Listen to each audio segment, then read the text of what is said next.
It's numbers all around a grid. It sounds simple, but of course, it's not. Hello everybody, it's Scott here and we are playing through Polimines Deluxe. Polimines? I'm going to go with Polimines and pretend it's a Greek muse of number games. It's available on iOS and Android and I'm currently playing through on my iPhone 13 Pro. Now this is, as I say, a number game where we have these numbers around the grid and we are trying to place where we think there will be mines on the grid. So it's a bit of a mixture between minesweeper and nonograms, and I am a sucker for these type of games. I do love a good logic puzzle, I love a good Sudoku, I love a good nonogram, I love a good minesweeper, and this is a perfect blend. So what I'm doing here is I'm looking at the numbers that are surrounding the grid. I've already filled some out. You can see, let's take the top right. We've got the 3 going down, 3 at the top right corner. That means in that row, there will be 3 squares that are occupied. I'm using the green tab in order to flag which ones I think will be where it's occupied. Then I'm using the yellow tab in order to clear that little space. So I've already done a fair bit in this corner. Let's go to the bottom row, the very bottom row, there's a 2. Now on that row of 4, 2 squares will be filled. And when it says 2, it means 2 consecutive, like a block of 2, a block of 3, yada yada. So you can see like at the very top row, horizontally, a 1 and a 1. That means there is 1 block, and then there will be a gap of an indeterminate amount that you have to figure out, and then there'll be 1 block. But here there's a 2, so where can the 2 be? We already know in the bottom right-hand corner that it's already filled. So that must mean that the one next to it has to be filled because it says there's a block of 2. And because there's only 1 number on that row saying that it's just a block of 2, we've managed to get that block of 2 done. Bam, bam, we can clear that. Beautiful. Now I've presented this 2 here. That means around it, 2 squares will be filled. Now this is where it can get a little bit tricky because we don't know all of the different things. We don't know how many are in each row. And that's where it can be a little tricky because let's say if we look at the top, in the middle, we've got the 1, 1, blank, blank, and 3. So we don't have any indication of what number of flags there will be within those rows. So we have to go on everything around it, surrounding it. Luckily, we do have an in because on the left-hand side at the top, going vertically down, we have a 1, gap 1. We've already filled in 1 green square, which is where we think there's going to be some danger. We know the next one's blank. We know the bottom one's blank, which means this one has to be the one that has eluded us for this time. And because we look at this 2 in the middle, we can see 2 greens are surrounding it, which means the rest of them are clear. Wonderful. And that's it. And we can jump out. I've already gone through these. I've already gone a little bit ahead. We've got 2 different versions. We've got this one here. I haven't actually done any of these 60 ones, which I think are slightly more difficult. Maybe we'll explore that in just a little bit, but I'm just going to go through a little bit more with this. This is a premium game, so you will have to pay to play. You will have to purchase it, but once you do, there are no in-app ads. There are no in-app purchases. It is just the full game, all of these different levels. As you can see, there are 2 different types. We've got the 1 and we've got the 2. I've just been playing through the 1. There are 30 challenges within the 1 for us to complete. I've managed to complete 9 of them, cleared without mistakes. 1 I did make a mistake on, and there are 60 in this other one. Graphics, really simple, really crisp, really clean. The music, it's this sort of dinner jazz, and I am a sucker for that type of dinner jazz. I am a sucker for that easy listening, just smooth, like yes, thank you. So it is ticking my boxes, very much ticking my boxes. So the problem is here, when you've got these question marks, it means there's I found this a little bit difficult. I'm just going to jump back into where it explained where it was because I just want to read this out to you. I can't quite get my head around this. A question mark outside the grid reveals there is a block of any number of consecutive mines excluding 0 in that row or column. So what I determine from that is that it's just that number is just indeterminate, isn't it? You don't know how many it's going to be. So it could just be 1, it could be 5. So if I just clear these out, just go through this really quickly. Yep, we've done that, and a 1 and a 1. We want 5 around that. See, now I think what that means is that can't be anything. We got 4 here, 1, 2, 3, 4, 5. Clear those out. How are you supposed to know?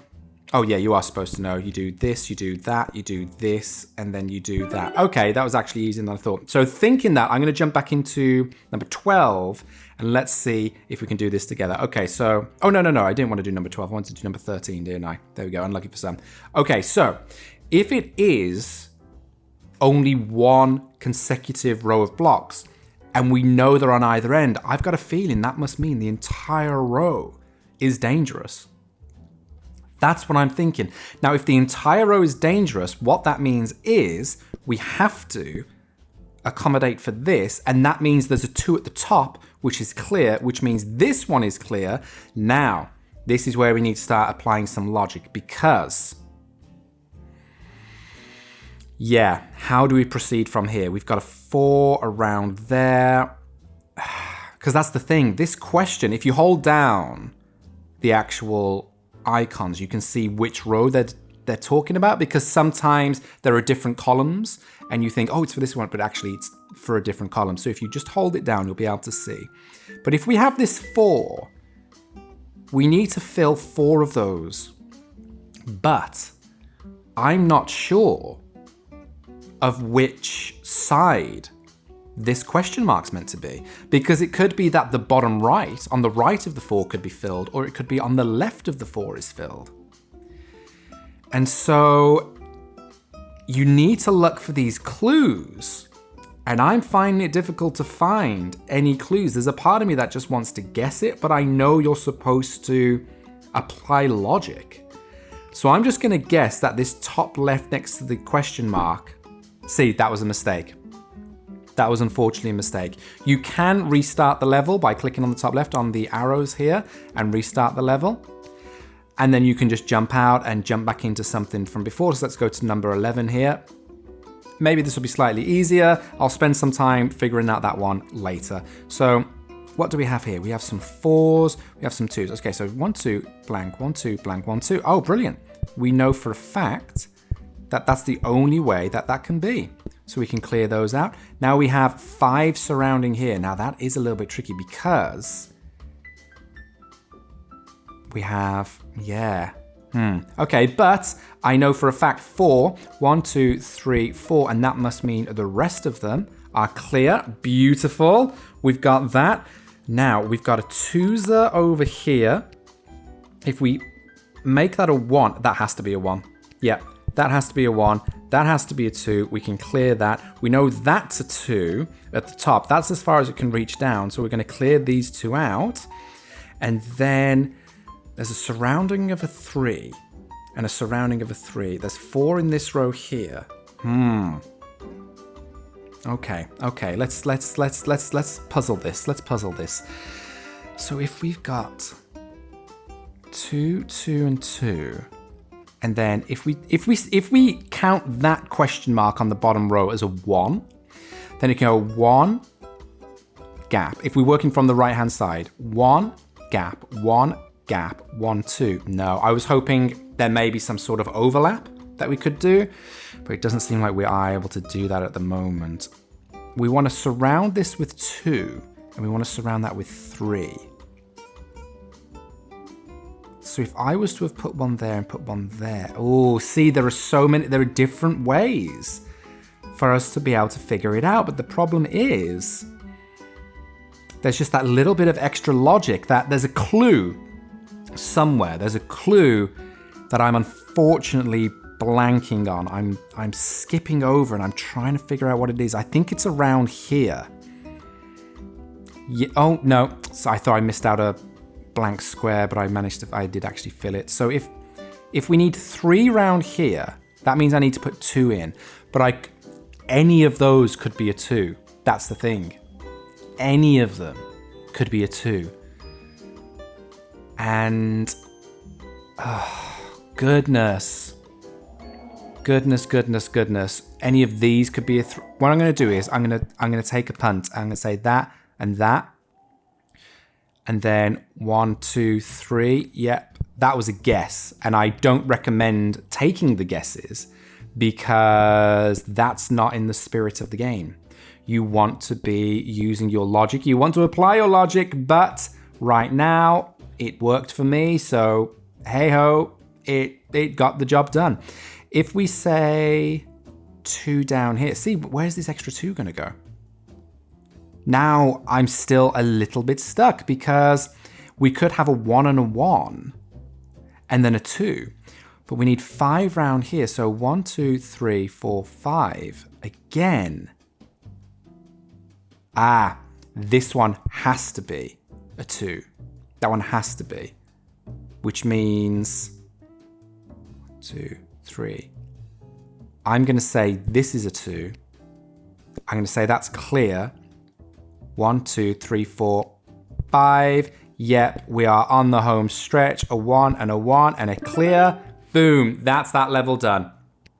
My friends, this has been Polimines Deluxe. Let us know down below. What do you think? Will you be giving this a go? Are you a fan of these number puzzle games and these mixtures of genres, of minesweeper, of nonograms, of all these logic puzzles?